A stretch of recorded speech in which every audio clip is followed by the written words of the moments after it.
আচ্ছা, সবাই আমাকে একটা কথা বলছেন, রিমি খারাপ, প্রীতম ভালো, বা অনেকে বলছেন প্রীতম ভালো বা রিমি খারাপ। জাজ আমরা ওইভাবে করতে পারি না কে ভালো কে খারাপ। আলটিমেটলি দুজনেরই সিচুয়েশনের ওপরে সবটা ডিপেন্ড করছে। ঠিক আছে, দুজন মানে দুইভাবে জর্জরিত একটা সিচুয়েশন নিয়ে। সুতরাং ওদেরকে আমরা যদি ওদের মতন করে একটু ভাবার সময়টা দিই, তাহলে মনে হয় খুব ভালো হয়। আর আমি কিছু বলছি এই ভিডিওটার মাধ্যমে, রিমি, তুমি হচ্ছে অত্যাধিক একটা বোকা মেয়ে। রিমি জেনুইনলি একটা বোকা মেয়ে। আমি এটা বলতে বাধ্য হচ্ছি, শি ইজ কভার্ড। তো কেন এটা বলছি, কারণ প্রথমেই ও একটা দোয়াজ বরকে বিয়ে করেছে। দোয়াজ বরটা ইউজ করতেও আমি বাধ্য হচ্ছি, কারণ already Pritam is married from before only. সেখানে দাঁড়িয়ে ও একটা বিয়ে করেছে। ঠিক আছে, এটা কিন্তু বিশাল বড় মনেরই পরিচয় যে বিয়ে করা মানে একটা দোয়াজ বরকে। তো অনেক আশা স্বপ্ন ভালোবাসা নিয়েই ও বিয়েটা করেছিল, কিন্তু বাই হুক অর ক্রুক ওর নিজের পেশেন্স নেই বলে ওখানে ও থাকতে পারেনি। ও যথারীতি যখন সিচুয়েশন আউট অফ কন্ট্রোল হয়ে যায়, ওখান থেকে ও নিজের বাপের বাড়ি চলে আসে। আর তার মাও কিন্তু এই সিচুয়েশনসগুলো কন্ট্রোল যখন করতে পারে না, তখন সে এসে সোশ্যাল মিডিয়ায় আউটবার্স্ট করে। বিকজ আউটবার্স্ট করার জায়গা কিন্তু আর তাদের কোথাও নেই। এটা জাস্ট রাগ একটা আউটবার্স্ট করারই জায়গা ওদের কাছে সোশ্যাল মিডিয়াটা। এবং মা মেয়ে যেভাবে যেহেতু মা সন্তানকে তো ভালোবাসে, মেয়ে যেভাবে চলছে, মাও সেভাবে এগোচ্ছে। মেয়ে যখন বলছে থাকবো, মা তখন মেয়েকে রেখে দিয়ে আসার জন্য ব্যস্ত। মেয়ে যখন বলছে থাকবো না, তখন মা নিয়ে আসার জন্য ব্যস্ত। মা তো ইনিও কিন্তু একটা পজিটিভ মাদার। ঠিক আছে, এনাকেও কিন্তু নিজের পজিটিভনেসটার উপরে ওয়ার্ক করা একটু দরকার আছে, যেটা আমি বলবো। এই জায়গাটা তারও নিজের ধ্যান দেওয়া উচিত যে কোন জায়গাটায় আমি মেয়েকে সাপোর্ট করব আর কোন জায়গাটায় মেয়েকে করব না। মেয়ে কিন্তু 20 ইয়ার্স জাস্ট, এই এই আবেগপ্রবণ বয়সী একটা মেয়ে। এই এজটা ভীষণ আবেগপ্রবণ একটা এজ। হ্যাঁ, এই এজটায় জেনারেলি সবাই ফ্যান্টাসিতেই থাকে। তো সে যখন একটা দোয়াজবরকে বিয়ে করেছে, তো যাই হোক, তার কাছ থেকে অনেক আশা নিয়েই বিয়েটা করেছিল। তো সেখানে তার মায়ের প্রচুর ইন্টারফিয়ারেন্সের জন্যই আজকে সে ওখানটায় থাকতে পারিনি।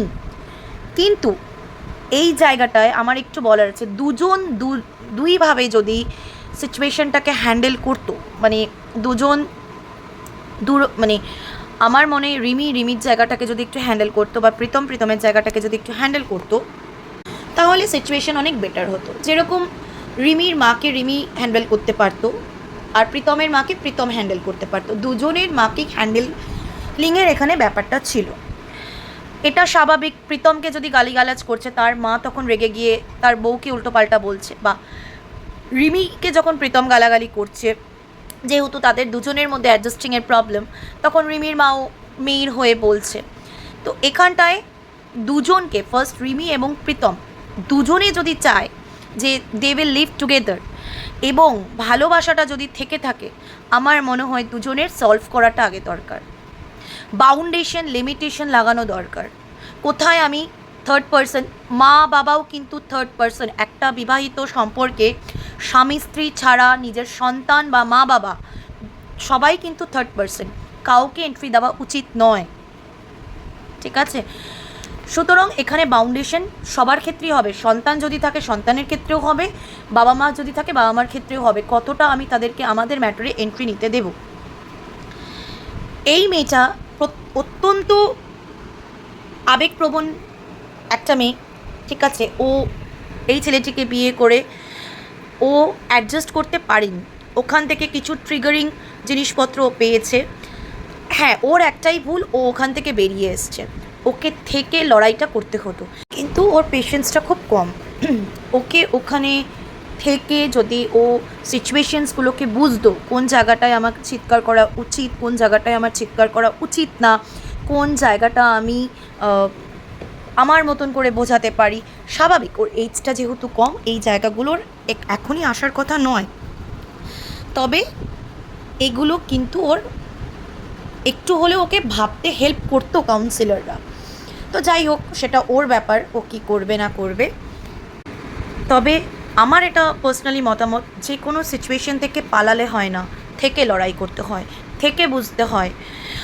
একটা কথাতেই আছে না, আমরা ঠেকে শিখি, সেটাই হচ্ছে সংসারের ক্ষেত্রেও আমরা ঠেকে শিখব। জানি ওখানে ও সবাই ওর সাথে খারাপ বিহেভ করছে, অত্যন্ত বাজে বিহেভ করছে, কেউ ওকে মেনে নিতে পারছে না, ও একা হয়ে যাচ্ছে, কিন্তু তারপরেও আমাদেরকে ওখানে অ্যাডজাস্ট করেই আমাকে থেকে সবটা আপন করতে হতো। আমি চট করে সব কিছু পাবো না, আমাকে ধৈর্যটা রাখতে হবে। আমি এত বছর, মানে 22 বছরের পরবরিশ, তার মা তাকে 22 বছর ধরে মানুষ করেছে, সেই পরবরিশটাকে আমি 3 বছরে নিজের করে নিতে পারবো না। আমাকে থেকে ওখানে ধৈর্য ধরে আমাকে লড়াই করে করতে হবে। আর সবথেকে বড় কথা, আমি কাউকে ডিসরেসপেক্ট করতে পারবো না, আমাকে রেসপেক্ট করেই এটা করতে হবে। আমি যদি মনে করি আমি এক ইনস্ট্যান্সে ছেলেটাকে আমি নিজের করে নেব, না, ওখানে ধৈর্য ধরে তাকে আপন করতে হবে। স্বামী মানেই সে আপন নয়, আমি এটা রিমিকে বলবো। স্বামী মিন্স আপন নয়, তাকে আপন করতে হয়, তার সাথে থেকে তার সুখ দুঃখ ভালোবাসায় সাথে সাথ দিয়ে তাকে আপনটা করতে হয়। সে করুক না, সে কল রেকর্ডিং করছে করুক, আমি করব না। আমি ভালো হয়ে, আমি পেশেন্স রেখে, আমি ঠান্ডা হয়ে তাকে দেখিয়ে দেব। সে ক বছর করবে, 2 বছর, 3 বছর, 5 বছর? তার মার এগেনস্ট সে মায়ের কথা শুনছে। আমি যদি নিজে ভালো থাকি 6 মাস, 7 মাস, 8 মাস, সে ঠিক একটা টাইমে আমার কথাটা শুনবে। কিন্তু এই 6, 7, 8 মাসটাই খুব ডেঞ্জারাস একটা পিরিয়ড। এইটাকেই আমাকে ধৈর্যটা রাখতে হবে, এখানেই আমার পেশেন্সটা। হাজার সিচুয়েশন আসবে বাবা, কিন্তু নিজেকে এই জায়গাটাই ধরে রাখতে হবে। আশা করি তুমি আমার কথাগুলো হয়তো শুনতে পাচ্ছ বা বুঝতে পারছো। এবং আমি প্রীতমকেও বলবো, লিমিটেশন লাগাও, বাউন্ডারিজ লাগাও, তোমারও ফিউচার আছে। মেয়েটিকেও বলবো, লিমিটেশন লাগাও, বাউন্ডারিজ লাগাও, কোথায় থার্ড পার্সন এন্ট্রি করতে দেবে আর কোথায় দেবে না, দুজনের ক্ষেত্রেই তাই। এবং ভালোবাসার ক্ষেত্রে দুজনকেই এগিয়ে আসতে হবে। তোমাদের মধ্যে ভীষণ কথা ধরাধরি, আমি ওকে ওটা বলেছিলাম, তুমি সোশ্যাল মিডিয়ায় খুলে বসে যাচ্ছ প্রুফ দিতে, ও সোশ্যাল মিডিয়া খুলে বসে যাচ্ছে প্রুফ দিতে। না, দুজনকে এই জিনিসটা বুঝতে হবে। দুজন দুজনের সাথে ক্লিয়ার করো বসে, not even with your moms also. দুজন দুজনের মায়েদের সাথেও ক্লিয়ার করবে না, উইথ 2 সোলস। যেই দুটো মানুষ তোমরা, only with 2 souls, with both the souls তোমরা নিজেদের মধ্যে নিজেরা ক্লিয়ার করবে। তোমরা কেন প্রমাণ দিতে ব্যস্ত, লোকে কি ভাববে? নিজেদের সম্পর্কটা যদি ভালো হয়, লোকে তোমাদের এমনিই ভালো বলবে, আর তোমাদের সম্পর্কটা যদি খারাপ হয়, লোকে তোমাদের এমনিই খারাপ বলবে। সুতরাং যদি তোমরা সম্পর্কটা চাও, ওয়ার্ক করো নিজেদের সম্পর্কের ওপরে। এবং সঙ্গীতা ম্যাডামও কিন্তু এটাই করেছিল। প্রথমে রিমিকে কন্ট্রোল করার চেষ্টা করেছিল ভালোভাবে, তারপর প্রীতমকে বুঝিয়ে প্রীতমকে ভালোভাবে কন্ট্রোল করার চেষ্টা করলো। রিমি যদি এই কন্ট্রোলিং ব্যাপারটা একটু বুঝতো, সঙ্গীতা ম্যাডামের কথাগুলো যদি একটু বুঝতো, তাহলে আজকে কিন্তু এই পরিণতিটা ওকে হতো না, এতটা ক্রিটিক্যাল সিচুয়েশনে ওকে ফেস করতে হতো না। তো আমার মনে হয় সঙ্গীতা ম্যাডাম এখানে অনেকটাই করার চেষ্টা করেছিল ওদের জন্য, সুন্দরভাবে দুজনকে বসিয়ে একটা বিশাল বড় ডিসিশন নিয়েছিল বসিয়ে করার, কিন্তু ওরা সেই জায়গাটা বুঝতে পারলো না। হ্যাঁ, এই জায়গাটা কিন্তু আরও যত বেশি পেঁচাবে তত বেশি পেঁচবে, জিনিসটা খারাপ হবে। সুতরাং ওরা ম্যাডামের জিনিসটাই বুঝতে পারলো না। মানে এখানে ম্যাডামের প্রচণ্ড একটা গুরুত্ব দিয়ে ম্যাডাম কাজটা করেছিলেন। যাই হোক, ম্যাডামকে আমার স্যালিউট।